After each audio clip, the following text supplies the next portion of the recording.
So, just a quick little video on how to clean out jig eyes a little bit efficiently. I'll flip the camera around here in a second and show you how I do it, but it's got a little setup here, a little torch, little handheld torch. It's got a hands-free that you can turn on and leave it on. Got a sacrificial jig hook or jig. There's Ace over there in the corner. Stand by. So what I've got here is a sacrificial jig head. Kind of straighten the hook out, and it's cleaned several jig eyes out. But what I do, I've got a hardened jig eye right here with the paint. So I will heat up so it gets red hot. This hook. Then basically push it through. Oops, sorry, crappy camera work. Basically push it through both ways, and there you go. She's clean. So I just got a little torch. You could use a cigarette lighter, a grill lighter, a plumber's torch you could solder with. You could use a flame off your stove. Again, it's hot. You just push it through. I like to run it through both ways. Just kind of scrape the sides, feel them. You can see when I hold it in front of my shirt, we have a clean hole. Pretty straightforward, pretty quick.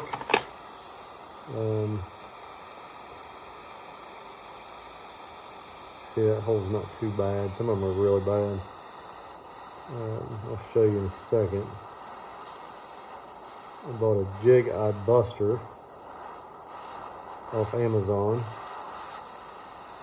But does not work very well for these particular jig eyes. This paint on here is extremely hard. Let's see if we can find a real bad one. I've got probably 40 of these to do. We're heading to Canada in a few weeks, and I remember doing this in the cold last time I was up there, trying to dig fish eyes and or hooks through the eye and everything else, and it was just miserable. Poking my fingers. Of course, you're always in a hurry, right? Because the fish are biting. And you just don't have time, right? There you go.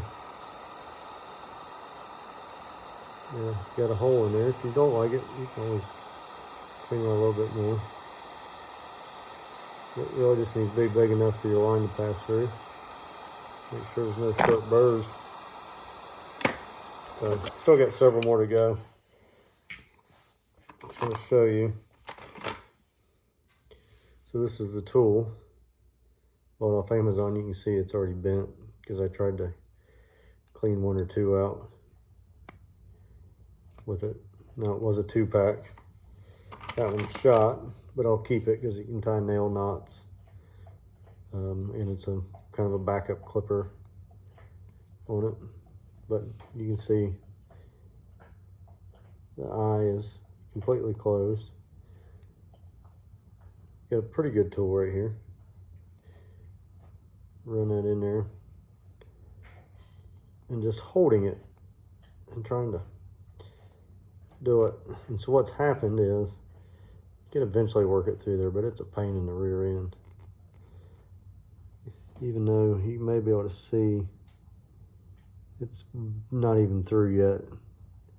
You see how much effort we've put into it. It's just not worth it.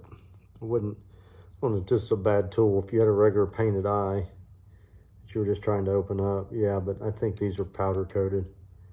And once they got baked, that powder is really hard. Again, I don't think it's a bad tool, but it's not made for these, right? So I probably wouldn't buy them again, but I've got them. Came with a nice little retractable, you know, clip on your coat or on a lanyard. But like I said, I've got several more to do. What I was thinking about earlier to mention is what I've done, busting some of these before, is busted the paint right off of them. Trying to push the eyes through, or bust the eyes the conventional way. That one might actually have been fished with. But here's one I know I did today. Oop. You can see where I busted the paint off of it. And that was with that tool. It's hard to tell. It's iPhone 13. Doesn't look professional. Either way, you can see it's just not near as clean and neat as using the flame and the hook method. Anyway, nothing too technical, but it does work, and it works pretty well. So good luck. Hope it works for you, and happy fishing.